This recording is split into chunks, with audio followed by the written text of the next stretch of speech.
วันดีสนุกฟรีดีทุกวันวันดีโหลดฟรีได้แล้ววันนี้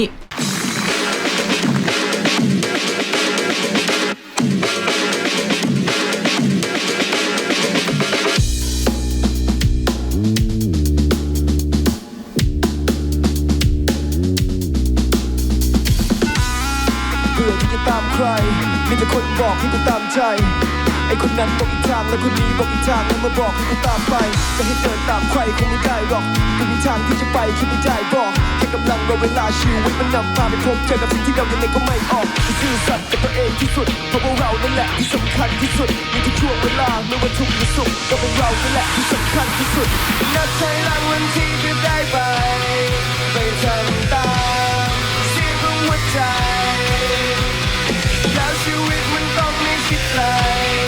จำเอาไว้เรานั้นสำคัญจนเกินทำตามใคร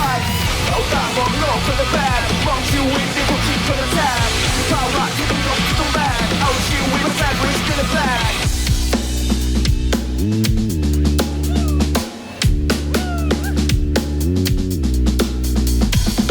คนยังอธิบายและไม่ต้องการว่าต้องอธิบายปล่อยให้เข็มทิศทายรอวันที่ชีวิตมันค่อยๆส่งสิ่งไปไม่ต้องนั่งวิจัยอะไรมันดีกว่าจะไม่ยอมเสียเวลาชีวิตที่มีค่าจะเป็นเลงบทเพลงชีวิตในกีตาร์และต่อให้คนรอบกายจะรู้ชี้หน้า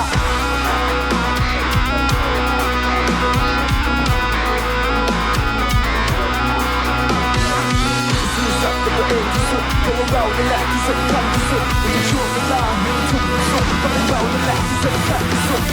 เราต่างมองโลกคนละแบบมองชีวิตเป็นความคิดคนละแทนที่ภาระที่ต้องยกที่ต้องแบกเอาชีวิตมาแทนริสก์และแบกเราต่างมองโลกคนละแบบมองชีวิตเป็นความคิดคนละแทนที่ภาระที่ต้องยกที่ต้องแบกเอาชีวิตมาแทนริสก์และแบก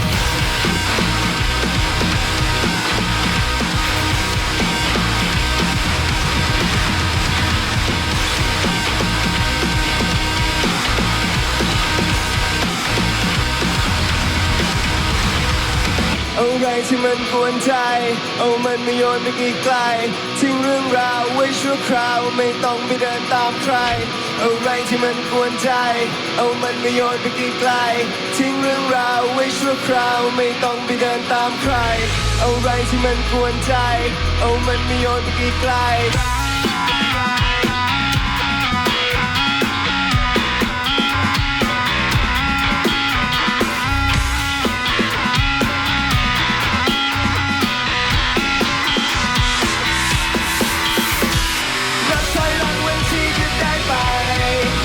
ทำตามเสียงของหัวใจและชีวิตมันต้องไม่คิดไกลจำเอาไว้เรานั้นสำคัญจนเกินจะทำตามใครเราต่างมองโลกคนละแบบมองชีวิตด้วยความคิดคนละแทบมีภาวะที่ต้องยกที่ต้องแบกเอาชีวิตมาแทนริสก์และแบกเราต่างมองโลกคนละแบบมองชีวิตด้วย